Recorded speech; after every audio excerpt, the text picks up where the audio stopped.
Last year, at Shiloh 2022, I prayed and told God that by the next time I come for the next year's Shiloh, I want to be a minister of the Federal Republic of Nigeria.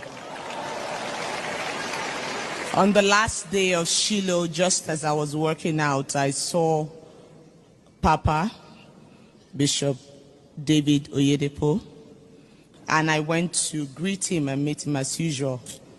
And I whispered to him, I said, Papa, I need you to pray for me. I have just one prayer request now.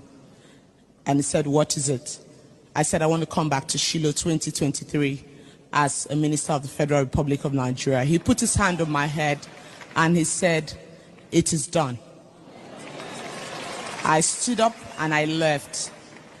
I came today to return all glory to God, that in spite of all odds, today I'm a minister of the Federal Republic of Nigeria, one of the youngest in the Fourth Republic. People my age are not at the Federal Executive Council of Nigeria in this Fourth Republic, but today I can boldly stand here to say God did it. Yeah, God did it. But there's another thing that God has done for Dr. Betta Edu, the former Minister of Humanitarian and Poverty Alleviation, that she seems to be sleeping on. And I will share that with you in a bit. But as some of you already know by now, the presidency a couple of days back finally broke its unholy silence on Dr. Betta Edu. So we are taking the position. What about Cross River? Cross River. Betta Edu.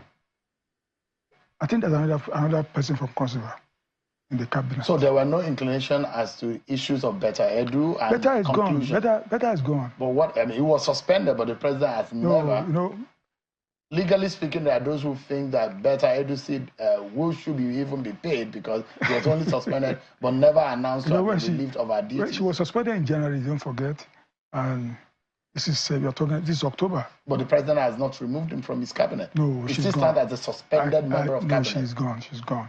Officially. Because our position has been taken over by somebody else. That's the man from Plateau that's going there now. So is there an official statement from the president to say she has been taken from suspension to being sacked from the cabinet? Well, for the records, no. Betta Edu is a suspended minister. Well, as far as this government is concerned, there's no more any place for her in that cabinet. So Betta Edu is gone. Her place is closed. Investigations are closed. Nothing has been found against her. Well, I don't know about. I don't know. The EFCC has not shared whatever they have. But if you go by what the president has done, it shows that maybe the EFCC has submitted something that actually justified that suspension. So if she was suspended, that means something was found against her. Well, I'm not saying so. What I'm saying is that if you follow what the president has done, it means EFCC has said something, has revealed something that has formed the basis of the president's action.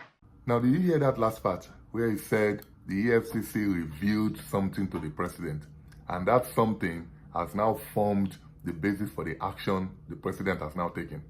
So, two things stands out. The something that was revealed to the president and the action that the president has now taken. Obviously, it is the action that the president has taken that you and I know. So the question is, what exactly is the something that the EFCC revealed to the president about Dr. Betta Edu? Now, here is what my sources are telling me. The EFCC had long submitted the findings of its investigation into allegations leveled against the suspended minister and had recommended that Dr. Edu be prosecuted.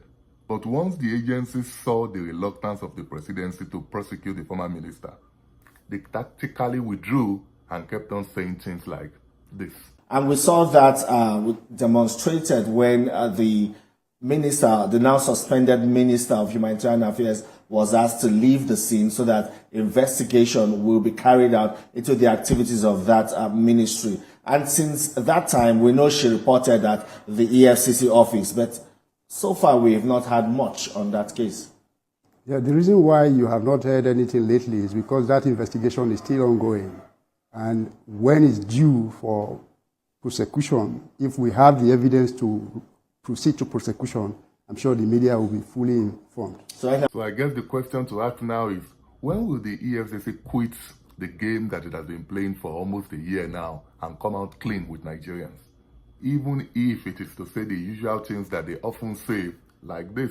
I think the problem I always have with local media colleagues is that once you're on a matter, EFCC is on a matter, they are asking you when are you going to go to court.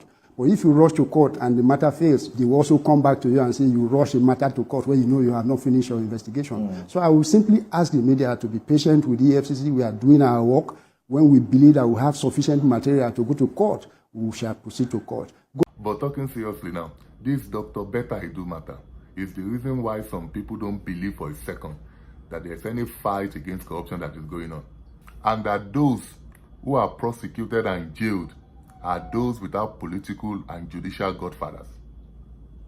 Like in this case, where my sources have said one of the people who have consistently pleaded with President Tinubu to give the former minister a soft landing is Senate President Godswill Akpabio. So before now, I used to think and say there are two systems of justices in Nigeria. But I dare say now that there are three. One for the rich and influential, the other one for the poor and less influential, and the last one, I guess, is for women. Recall how Dr. Edu landed herself in hot water after a memo surfaced online, wherein she asked the Accountant General of the Federation to transfer a whooping sum of 585 million naira into a private account. Thereafter, other documents where she made controversial approvals, including approving airfares to Kogi, a state without an airport, went viral, prompting the president to suspend her and then ordering an investigation into her activities in the ministry. Now recall that I said at the outset that God has done something for the former minister that she seems to be sleeping on. So over the weekend, Dr. Betta, believing that her worst days are now over, decided to publicly celebrate her 30th birthday. Quite frankly, Dr. Edu, you are better than this nonsense.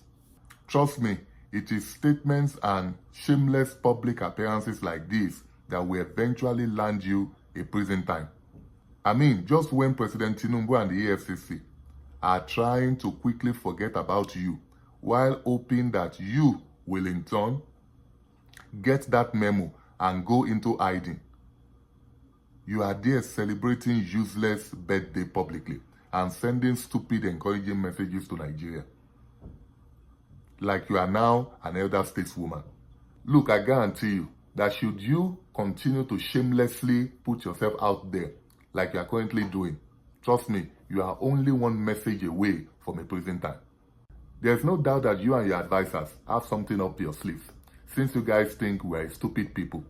But how about you coming out with your full chest to publicly deny that all the allegations that have been brought against you by the EFCC are false? How about doing that? I bet you won't.